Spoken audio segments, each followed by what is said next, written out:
Chevrolet rollers and insert those in there so it has a little bit prettier face because normally these big bulky what I call mustache. Hello friends, welcome back to my channel. இன்றைக்கி சூப்பரான evening snacks முறுக்கு எப்படி செய்யலான்னு பார்க்கலாம். வீட்டில் snacks இல்லாத சமயத்தில் snacks கேட்டாங்கன்னா இட்லி மாவு எப்போவும் நம்ம வீட்டில் வச்சுருப்போம். அந்த இட்லி மாவு யூஸ் பண்ணி சூப்பரான முறுக்கு எப்படி செய்யலான்னு பார்க்கலாம். நல்ல கிறிஸ்பியான டேஸ்ட்டான முறுக்கு எப்படி செய்யலான்னு பார்க்கலாம்.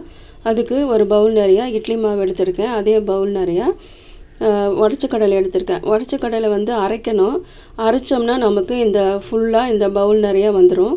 அதனால் ஒரு பவுல் நிறையா உடச்ச கடலை எடுத்திருக்கேன். அதுக்கப்புறமா எள்ளு 1/2 ஸ்பூன் எடுத்திருக்கேன். தேவையான அளவு உப்பு. இட்லி மாவுலேயே ஏற்கனவே நம்ம உப்பு போட்டிருப்போம். அதனால் உப்பு பார்த்துட்டு நம்ம போட்டுக்கணும். அதுக்கப்புறமா அரிசி மாவு 2 ஸ்பூன். இந்த ஸ்பூனில் 2 ஸ்பூன் எடுத்திருக்கேன். இப்போது உடச்ச கடையில் மிக்சியில் நல்லா நைஸாக அரைச்சிட்டு அதை சளிச்சிக்கணும். கப்பி இல்லாமல் அதை சளிச்சு நல்லா நைஸாக எடுத்துக்கணும். அதுக்கப்புறமா இந்த மாவை எல்லாம் மிக்ஸ் பண்ணி சூப்பரான முறுக்கு எப்படி செய்யலான்னு பார்க்கலாமாங்க.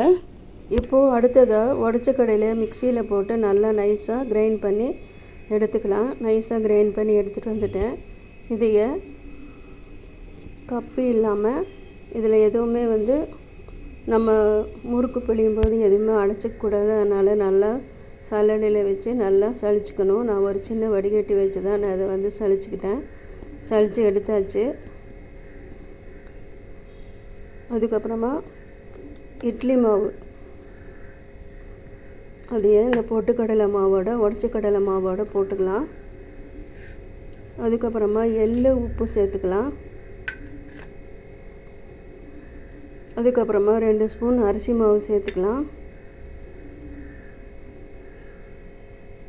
சேர்த்து இது எல்லாத்தையும் நல்லா மிக்ஸ் பண்ணிவிட்டு தண்ணி தேவைப்படாது.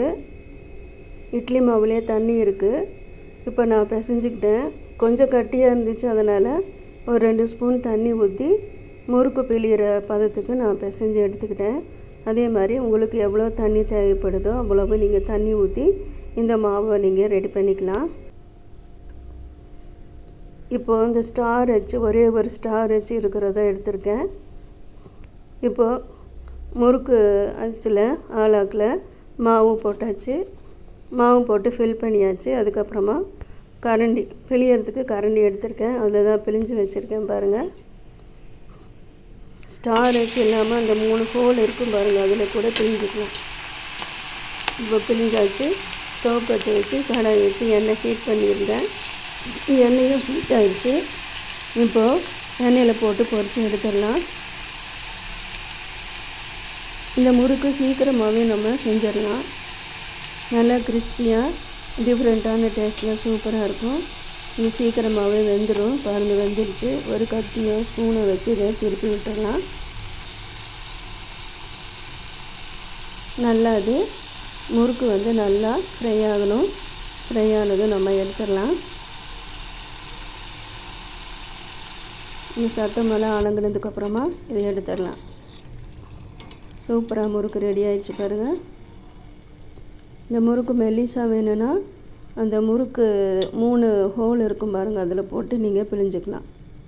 அதுக்கப்புறமா நான் கை முறுக்கில் பிழிகிற மாதிரி பிழிஞ்சிக்கிட்டேன் பாருங்கள். அதையும் நான் போட்டுட்டேன். அவ்வளோதான் ஃப்ரெண்ட்ஸ், சூப்பராக முறுக்கு ரெடி ஆகிடுச்சு பாருங்கள். ரொம்ப கிறிஸ்பியாக இருக்கும், ரொம்ப சூப்பராக இருக்கும். பாருங்கள் எவ்வளோ சூப்பராக இருக்கும் பாருங்கள். வீட்லேயே நம்ம ரெடி பண்ணலாம். வெளியே காசு கொடுத்து வாங்காமல் சீக்கிரமே செஞ்சிடலாம். இந்த மாதிரி முறுக்கு ரெசிபி உங்களுக்கு பிடிச்சிருக்குன்னு நினைக்கிறேன். பிடிச்சிருந்தால் லைக் பண்ணி ஷேர் பண்ணி சப்போர்ட் பண்ணி சப்ஸ்கிரைப் பண்ணுங்கள். தேங்க்யூ ஃபார் வாட்சிங்.